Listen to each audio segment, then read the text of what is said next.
बाजार की चाल देख लेते हैं कि ग्लोबल मार्केट से किस तरह के संकेत घरेलू बाजार के लिए आज मिल रहे हैं। एशियाई बाजारों की बात करें तो तकरीबन सभी बाजार यहां पे कमजोरी के साथ कारोबार हो रहे हैं।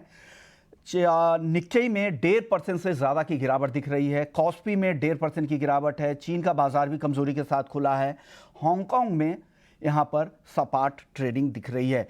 कल यूएस मार्केट की अगर बात करें तो कल काफ़ी गिरावट दिखी थी कमज़ोर नतीजों की वजह से। टेक शेयरों के कमज़ोर नतीजों की वजह से नैस्डैक में 2.5% की गिरावट दिखी थी और फरवरी के बाद सबसे बड़ी इंट्राडे गिरावट नैस्डैक में कल देखने को मिली। करीब 2.5% ये इंडेक्स टूट गया। 1.5% की गिरावट S&P 500 में भी और डाउ जोन्स भी दिन के निचले स्तर पे बंद हुआ। अगर हाई से देखेंगे, डे हाई से, तो डाउ जोन्स करीब 200 पॉइंट नीचे बंद हुआ है। तो एक बड़ी गिरावट यहाँ पे थी। जिस तरह से अल्फाबेट के कमज़ोर नतीजा है, गूगल के जो क्लाउड यूनिट के जो रेवेन्यू थे वो एनालिस्ट के अनुमान से काफ़ी कम थे, इससे वहाँ पर काफ़ी दबाव दिखा। साथ ही अलायन टेक्नोलॉजी के शेयर में कमज़ोर गाइडेंस से 25% तक की गिरावट देखने को मिली। तो अमेरिकी बाजारों के लिए कल का सेशन काफ़ी कमज़ोर रहा और उसका ही असर आज एशियाई बाजारों पर भी देखने को मिल रहा है। और गिफ्ट निफ्टी देखिए करीब 85 अंक अब नीचे आ चुका है। ये गिरावट और धीरे धीरे बढ़ रही है। अन्य संकेतों की बात करें तो कच्चा तेल ब्रेंट क्रूड में वापस से तेजी कल दिखी। $90 के आसपास फिर से पहुंच चुका है। बॉन्ड यील्ड, यूएस के 10 ईयर बॉन्ड यील्ड की बात करें तो वापस से 5% की तरफ तेजी से बढ़ रहा है। 4.95% के आसपास आ चुका है। रिस्की एसेट्स की बजाय फिर से सेफ हेवन बाइंग गोल्ड में देखने को मिल रही है। गोल्ड फिर से $2000 की तरफ कॉमेक्स पर बढ़ता जा रहा है। एक अहम डेटा भी है आज यूएस में। थर्ड क्वार्टर के तीसरी तिमाही के जीडीपी के नंबर्स आने वाले हैं। वहां पर किस तरह के इनिशियल ये नंबर रहते हैं उस पर भी बाजार की नज़र है। तो अहम डेटा भी है और साथ ही जो अब तक के जो संकेत मिल रहे हैं नतीजों की वजह से जो कमज़ोरी बढ़ी है अमेरिकी बाजारों में, उसका क्या असर रहता है घरेलू बाजार में, ये देखना ज़रूरी होगा।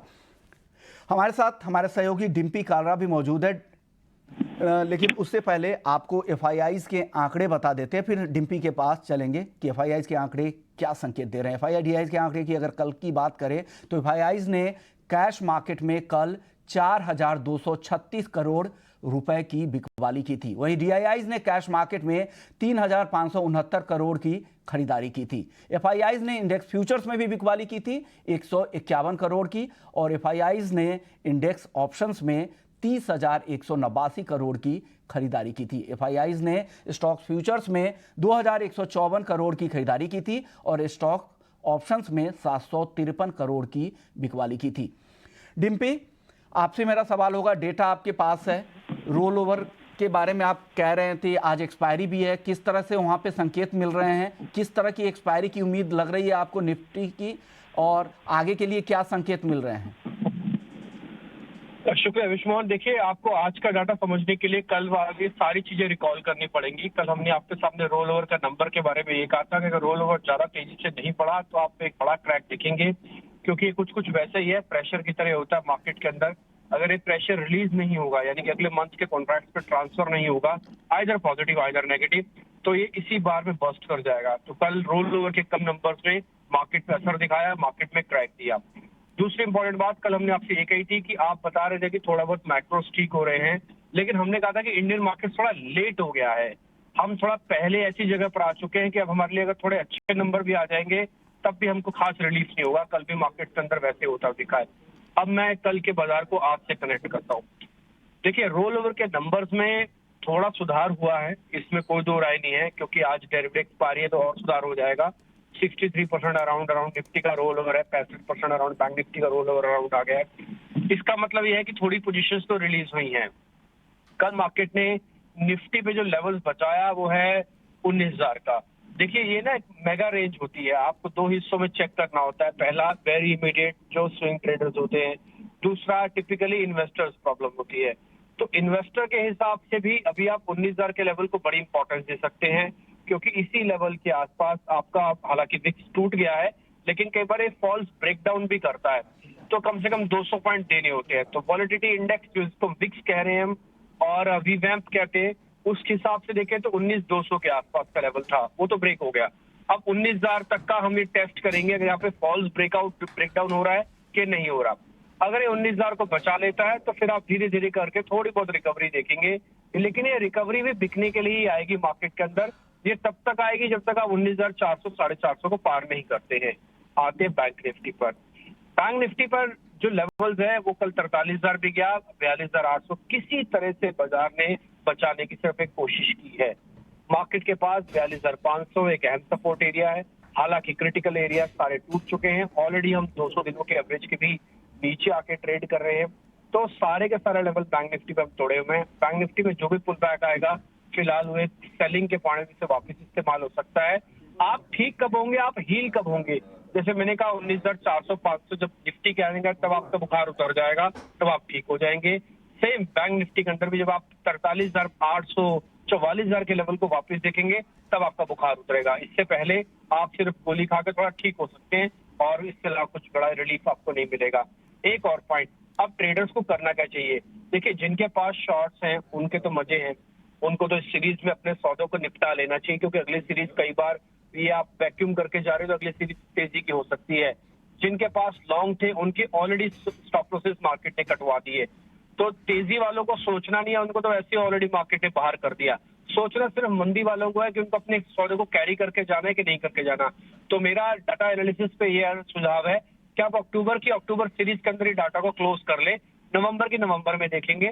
तो ये मोटा मोटी व्यू पॉइंट है। रही बात ऑप्शन ट्रेडर्स की, अभी जल्दी नहीं करनी चाहिए। कॉल्स वालों के, तेजी वालों के दिन आएंगे, बट अभी नहीं है। अभी 1 से 2 दिन पहले बाजार को पकने देते हैं, फिर आप इसके अंदर पानी भर सकते हैं।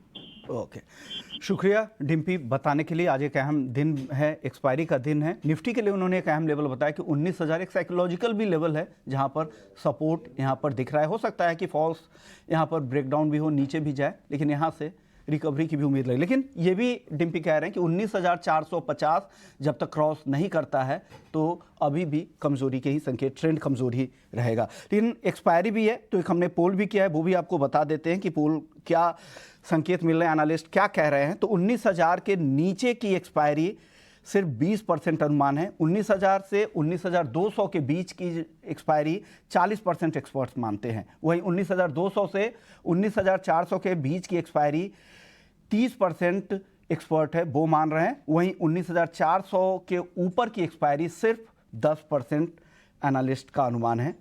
वहीं बैंक निफ्टी के अक्टूबर सीरीज की एक्सपायरी की अगर बात करें तो 42,500 के नीचे की जो एक्सपायरी होगी वो सिर्फ 20% एनालिस्ट का मानना है। वहीं 42,500 से 42,800 के बीच की एक्सपायरी सबसे ज़्यादा 40% एक्सपर्ट मानते हैं। वहीं 42,800 से 43,200 के बीच की एक्सपायरी सिर्फ 30% एक्सपर्ट मान के चल रहे हैं और 43,200 के ऊपर सिर्फ 10% एक्सपर्ट मानते हैं। लेकिन हमारे साथ एक मेहमान भी हैं, आदित्य अरोड़ा हैं। आदित्य, बताइए आपको क्या लग रहा है निफ्टी और बैंक निफ्टी पर क्या करना चाहिए? आज एक्सपायरी है, किस तरह से ट्रेड करना चाहिए आज? देखिए, मुझे ऐसा लग रहा है सेलिंग इतनी जबरदस्त नहीं है, बट बहुत बड़ी हाई हो चुकी है। विक्स बढ़ रहा है, इंडिया विक्स बढ़ रहा है और ग्लोबल मार्केट से प्रेशर है। तो लास्ट फाइनल बैकडाउन हो गया, वो थोड़ा डाउनवर्ड बायस जैसा ट्रेड हो सकता है। तो मैं करना चाहिए एक बार 19,400 तो, और आज के दिन तो थोड़ा नेगेटिव बायस फर्स्ट हाफ में रह सकते हैं, सेकेंड हाफ में थोड़ी सी रिकवरी की एक्सपेक्टेशन रहेगी, बट लेवल्स के हिसाब से ही चलेंगे। तेजी भी इंट्राडे में बनाना है तो 19,200 के ऊपर बनाएंगे। चलिए, स्टॉक स्पेसिफिक कहाँ नजर रखनी चाहिए? क्या सेकेंड हाफ में आप जैसा कह रहे हैं रिकवरी, तो क्या कुछ बाई की कॉल्स दे रहे हैं आप क्या आज? बिल्कुल, देखिए कुछ कंप्लीट आउट परफॉर्मर है। जैसे ऑटो सेक्टर देखिए तो बहुत बेहतरीन स्ट्रेंथ है, भले बाजार टूट रहा है, बट अगर आप माल तो बहुत अच्छा फर्मली खड़ा हुआ है और चार्ट पे भी अच्छे पैटर्न्स बना रहा है। तो मारुति को बाय कर सकते हैं 10,600 पे। 10,200 रहेगा स्टॉप लॉस और 11,200 से 11,500 का रहेगा target. Second stock Mahindra and Mahindra, फिर से ऑटो सेक्टर से है, काफी अच्छी स्ट्रेंथ बता रहा है, बायर का इंटरेस्ट बन रहा है वहाँ पे, तो उसको 1,570 में बाय कर सकते हैं। 1,530 का रहेगा स्टॉप लॉस और 1,630 से 1,650 का रहेगा टारगेट। शुक्रिया आदित्य। ये 2 कॉल्स बताने दिन इनको लग रहा है कि यहाँ पे ऑटो सेक्टर में रिवाइवल आ सकती है और एक खरीदारी की राय है। चलिए